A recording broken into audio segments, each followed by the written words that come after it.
Hey, today I'm going to show you just how I digitize my watercolor paintings using a scanner and using an iPad with a Procreate app. It is by far my most requested topic on this YouTube channel, so I hope it is super helpful, and well, let's jump right into it. We're going to take one of my most recent watercolor paintings, in this case a little bee, and start with the scanning process. There's going to be a glass surface and hopefully a little arrow that tells you where the top and bottom is, but it doesn't matter that much because you can always rotate what you have scanned. But the important thing is to take your painting and lay it face down on this glass surface, because that is the side that will be scanned. So I close the scanner. If the paper has gone a little wavy, sometimes I will weigh the scanner down a little with my hands or with some books, something like that. But in this case, I didn't need to do that. So the second piece that you need to make sure is that your scanner is connected to your computer. I'm going to start a screen recording real fast so that you can see exactly what I'm seeing when I'm going through this process. All right, we're good to go. So I have opened the software that came with my specific scanner. Of course, depending on your branded model, you might have different software, but just make sure you open that. And then I would advise to check out the settings before you start the very first time. So there's usually an automatic setting, which may or may not work for you. In my case, it definitely didn't. So I looked up the options by going to settings and checking out what AutoScan had to offer. So in my case, what I can see is it only gives me a JPEG file format. That's the first thing that has me a little concerned. Then I look at the options for the quality and it's low, standard, and high, which means absolutely nothing to me. I don't know what that is, and I can't really configure a lot. So already I'm thinking, this really is not my option. This is not my best option. So I'm going to check out other options I have. The ones that really worked for me in the end were the photo scan, but I did some testing and I encourage you to do some testing as well. Play around with the settings, do a scan of the same image, and maybe if you have really bright, really muted colors like a mix, make sure you test different types of paintings as well. And so what worked for me for my watercolor is the photo scan option. What I did, of course, the color mode is color, the paper size is A4, that happens to be what I have in my scanner. There's bigger ones available. I don't have one of those. But the really key thing you're going to want to look at, I think, are two decisions you have to make. One is the DPI, or the dots per inch, and then the data format. So let's start with the DPI. We have here an option in my scanner from 75 to 600 DPI. There's scanners that can do even more dots per inch, but mine can only do 600. So I select this maximum option. I think usually if you are having to deliver the files in a professional format, what is wanted is 300 DPI. If you are scanning only for use like on Instagram, on the web, on your website, even maybe, just lower levels like 150 or so might be enough. Some even scan, I think, at 70 something DPI, but I prefer to scan in the best resolution possible, and then you can always export it as a lower size or a smaller size and quality. So this way I don't lose it. By scanning with the resolution being really high, I can guarantee that the most possible detail that can be captured technically is captured, and I don't lose that beautiful textured, detailed quality of my artwork. So that's why I go with 600 DPI.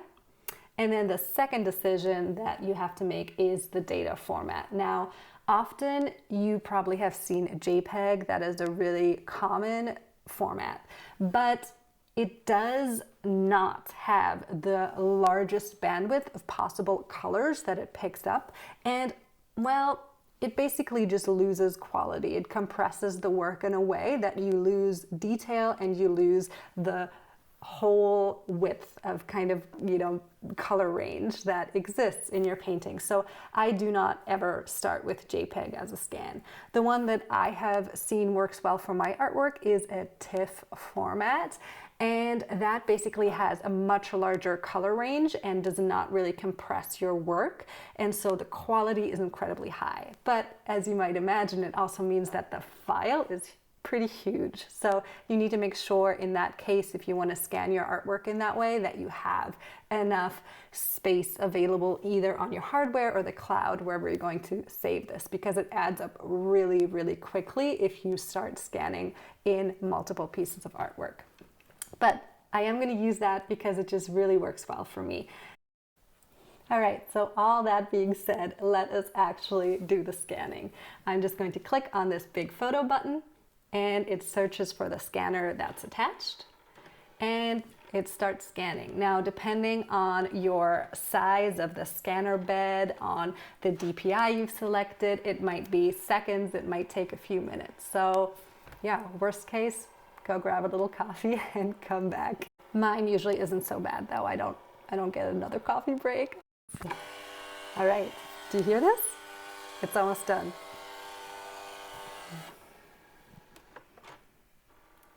And boom.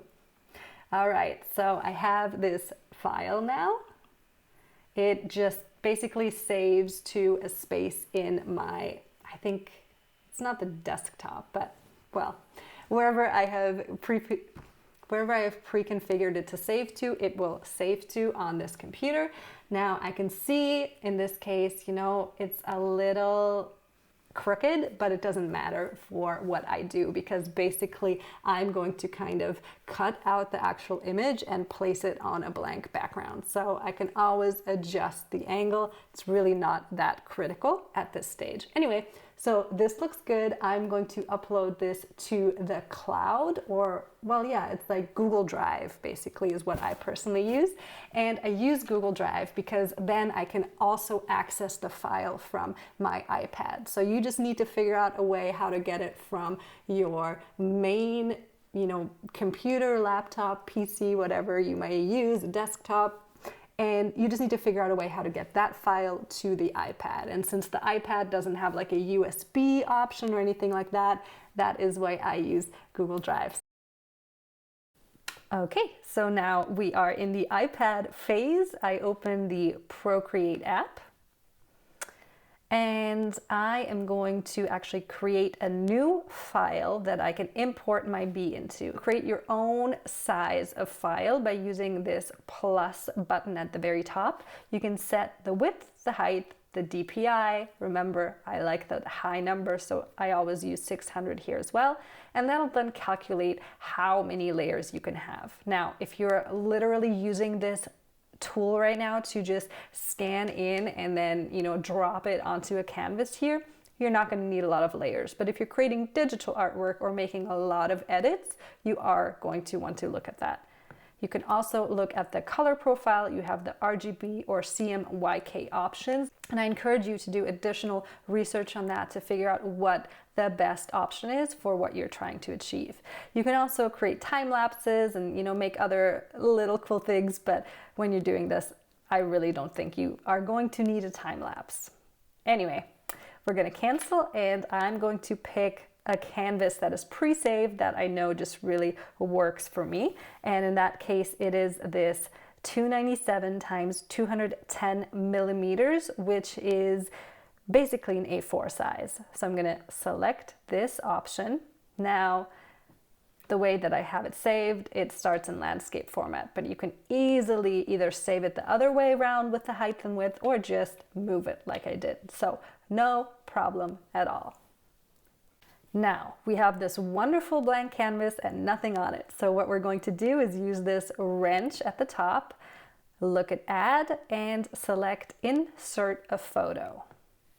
Now that is going to get me all my recent files, and I'm going to select that bee. If you go to these layers, it's like two little squares. If you go to that icon, you can see I have a background color that is kind of the default layer that I created when I created the file. And then layer one is that new image that came in. So what I want to do is make sure I am on this layer 1, and I'm going to actually use this little kind of lasso tool, and I'm going to use my fingers to get in really close and then hold it down and start tracing as closely as I can get without accidentally cutting anything off around the image, not letting go. You can see I'm not very good at this. Ooh, that was close.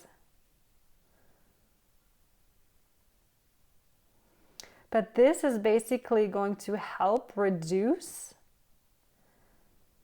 the amount of erasing that you're going to have to do, because what I'm trying to do is get as close to the image as possible, because I want to erase the background. Now, the reason I want to erase the background to begin with is because watercolor paper has a lot of texture. I'll explain it a little more in a second, but let's finish this step. So once this is selected, I am going to choose this option at the bottom that says copy and paste. All right, so if you go back to your layers here at the very top, you will see that it has created a new layer called From Selection. And all that's on there, you can see it's black around it. So the only thing that is in this layer is the bee with this tiny little margin around it. So I can also see this by basically removing this layer.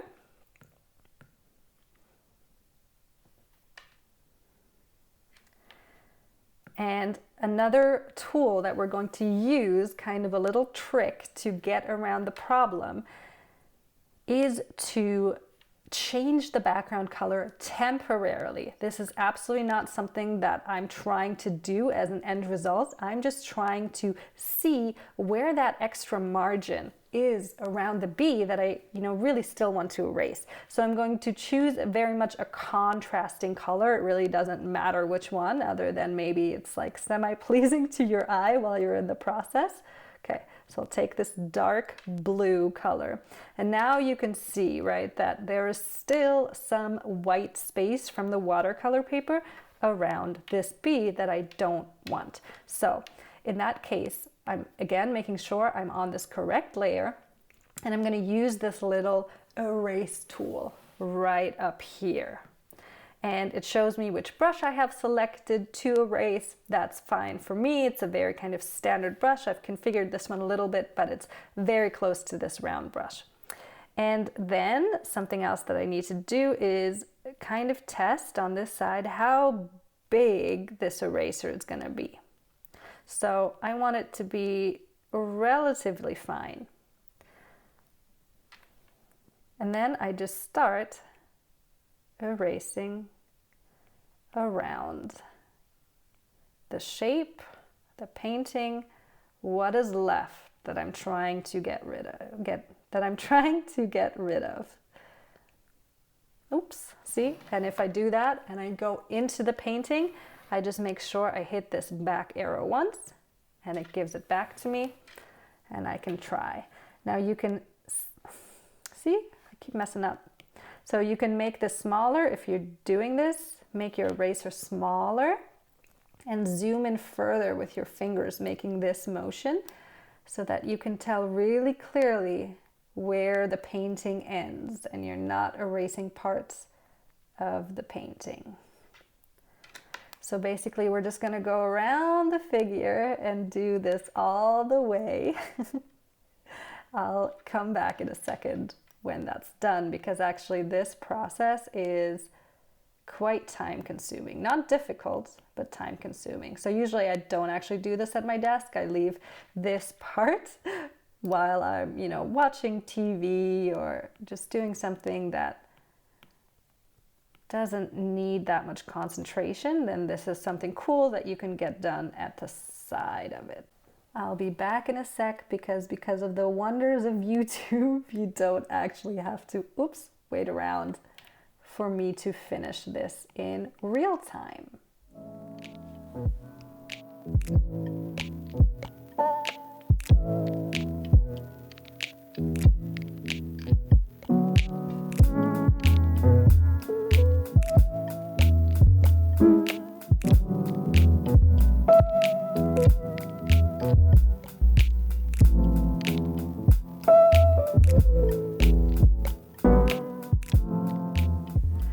So now that we have erased very closely around the bee, we are ready to remove this blue view that we had, because remember, we picked this color just so that we can make sure we are getting close to the edges. So I'm going to go back to the background color and I'm going to select my white. And now you can see what this would look like on a printed A4 page as an art print. Now you can either export it this way. So up here, you're going to have the option under that wrench to go to share. And then you could select either a JPEG or a PNG. Now, if I'm just going to upload to Instagram, I would likely select a JPEG, and I can either, save that to the iPad or save it to the Drive, Google Drive, wherever I want to save that. So that's one option. That is with, it's going to say export unsuccessful because I canceled, but this view would be with the white background, which is, if you follow my Instagram page, then you can see that is how I usually post my work. It's a watercolor piece on a white background. Now, if I want to send this out and let's say it's meant to go into a magazine or into packaging, something else where, this is not necessarily going to live on this exact background, then I would go back to share and I would go and choose a PNG. But in order to have it on a blank background, what I'm going to have to do is over here, first hide this layer. So it basically becomes this bee on a see-through clear background. And then if I go to export the PNG, then it's going to be that blank image that you can easily put on any background whatsoever. So again, I'm going to cancel. It'll tell me it didn't work, but that's just because I'm not actually saving it in this moment.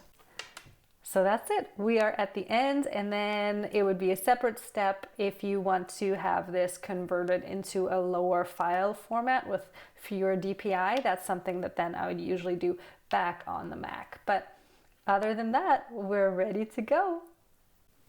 One last thing I wanted to share was the direct comparison between this white clean background and the watercolor paper, because I mentioned that earlier in the video. I want to make sure I close the loop on that, which is why even bother, right? I scanned this in on a white watercolor paper. What is the point to go through all that work only to put it back on a white piece of paper? Well, as you can see here, the only texture on this file is the painting that I had.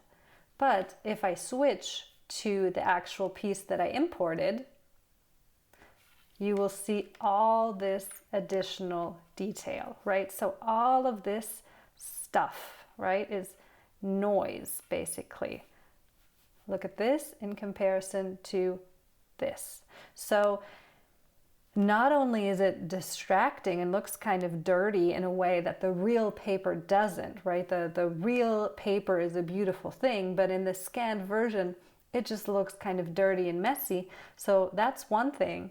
And the second reason is that if I were to print out a scan like this, all of this would be ink, right? To have to get all these tiny little details of the watercolor paper that are really adding no real value to the paper, that would cost ink. So it really doesn't make sense because my main attraction is just the bee. So it looks cleaner, it takes less ink, and then as I mentioned, if you want the clear background, you're going to have to remove the image from the paper anyway. So those are the reasons that I do it. I think it looks much, much, much better on a clean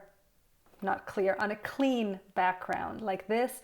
that is just a solid color. And of course, if for some reason you wanted that, you could, change it to different background colors this way as well. It's not something that I'm looking to do at this stage. I really just kind of like that white view, but you would have the option to also place it on a different background.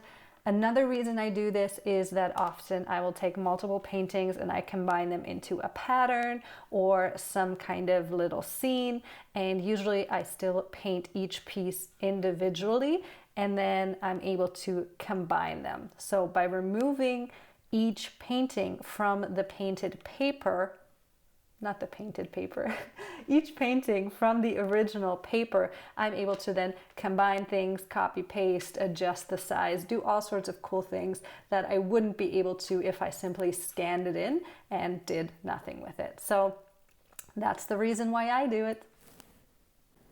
So here is the comparison of the two. You have the original watercolor, and because of the format I used and the choices I made, look how big I can make this and still have it in focus, have it be clear and see a lot of detail in comparison to the original size.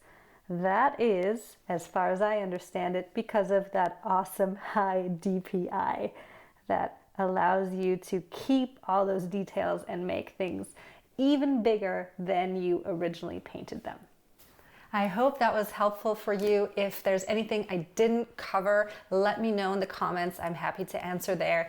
And also, if you are interested in learning more about my illustration process, the next video I'm going to do is how I transfer the pencil sketch onto watercolor paper. I will share 3 different options that you can test out. And I'm also going to explain why I don't just sketch right onto the watercolor paper. So if you're interested in that, make sure you subscribe so you don't miss that next video, and have a wonderful day. I will see you next time.